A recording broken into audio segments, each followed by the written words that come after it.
გამარჯობა მაყურებლებო, მსმენელებო და გამომწერებო. ვაგრძელებთ ნიკოლა ტესლას მე-6 ნაწილს, დავიწყოთ. შეხედულებები და რწმენა. ექსპერიმენტული და თეორიული ფიზიკის შესახებ.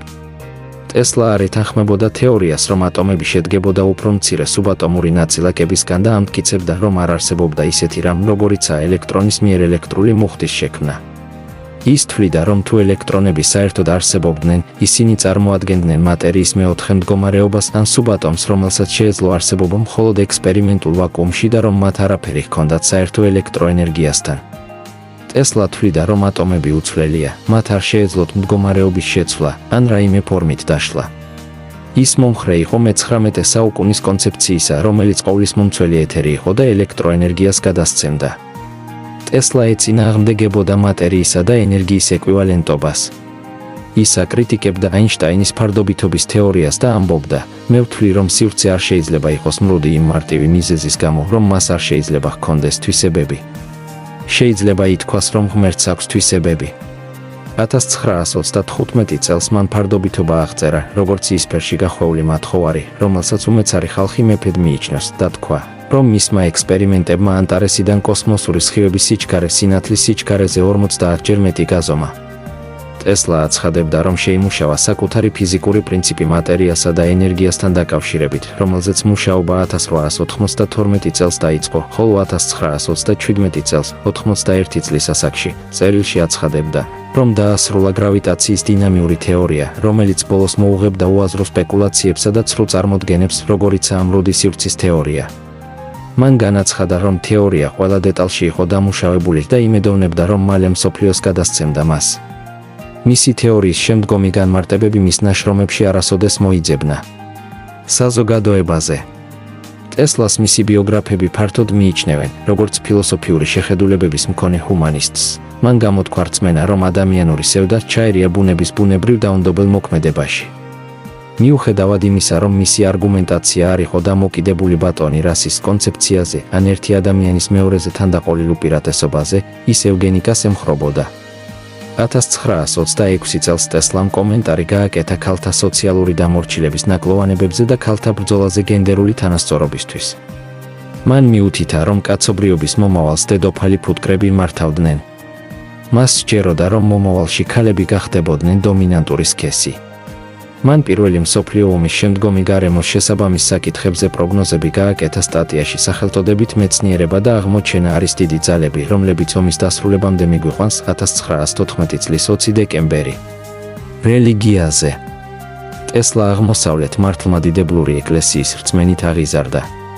მოგვიანებით ის საკუთარ თავს მართლმადიდებლური გაგებით მორწმუნედ არ თვლიდა, ამბობდა, რომ რელიგიურ ფანატიზმს ეწინააღმდეგებოდა და ამბობდა, რომ ბუდიზმი და ქრისტიანობა უდიდესი რელიგიებია როგორც მოწაფეების რაოდენობით, ასევე მნიშვნელობით.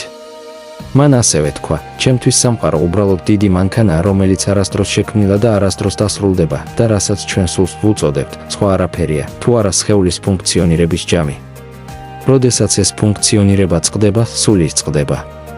ლიტერატურული ნაწარმოებები. ტესლამ დაწერა არაერთი წიგნი და სტატია ჟურნალებისა და ჟურნალებისთვის. მის წიგნებს შორისაა ჩემი გამოგონებები, ნიკოლა ტესლას ავტობიოგრაფია, რომელიც შედგენილი და რედაქტირებულია ბენ ჯონსტონის მიერ 1983 წელს ტესლას 1919 წლის ჟურნალის სტატიების სერიიდან, რომლებიც ხელახლა გამოიცა 1977 წელს. ნიკოლა ტესლას ფანტასტიკური გამოგონებები 1993 შედგენილი და რედაქტირებულია დევიდ ჰეჩერ ჩაილდრესის მიერ და ტესლას ნაშრომები. მისი მრავალი ნაშრომი თავისუფლად ხელმისაწვდომია ონლაინ, მათ შორის სტატია ადამიანის ენერგიის გაზრდის პრობლემა, რომელიც გამოქვეყნდა ჟურნალ The Century-ში 1900 წელს, და სტატია ექსპერიმენტები მაღალი პოტენციალისა და მაღალი სიხშირის ალტერნატიული დენებით, რომელიც გამოქვეყნდა მის წიგნში ნიკოლა ტესლას გამოგონებები, კვლევები და ნაშრომები. მემკვიდრეობა. 1952 წელს სავა კოსანოვიჩის ზეწოლის შედეგად ტესლას მთელი ქონება ბელგრადში გადაიტანეს 80 ჩემოდნით, რომლებზეც წარწერა იყვანთ.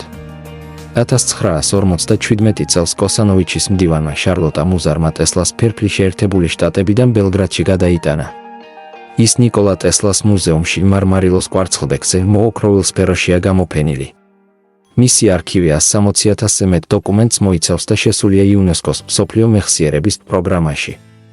ტესლამ თავისი გამოგონებებისთვის მთელ მსოფლიოში დაახლოებით 300 პატენტი მიიღო. ტესლას ზოგიერთი პატენტი არ არის აღრიცხული, ხოლო ზოგიერთი, რომელიც პატენტების არქივებში იმალებოდა, ხელახლა აღმოაჩინეს. ტესლას 26 ქვეყანაში გაცემულია სულ მცირე 278 ცნობილი პატენტი, ბევრი მათგანი ამერიკის შეერთებულ შტატებში, დიდ ბრიტანეთსა და კანადაში იყო, მაგრამ ბევრი სხვა დამტკიცებული იყო მსოფლიოს სხვადასხვა ქვეყანაში. აგრეთვე იხილეთ ატმოსფერული ელექტროენერგია პლანეტების ატმოსფეროში. მაიკლ ფარადეი, ინგლისელი ქიმიკოსი და ფიზიკოსი, 1791-1867 წლები. ჩარლზ პროტეუს შტაინმეცი, ამერიკელი მათემატიკოსი და ელექტროინჟინერი, 1865-1923 წლები. ტელურის დენი, ბუნებრივი ელექტრული დენი დედამიწის ქერქში. მე-6 ნაწილის დასასრული, ამით დასრულდა ჩემი მოყოლა ნიკოლა ტესლას ცხოვრებიდან, გისურვებთ ძლიერ გონებასა და მეხსიერებას.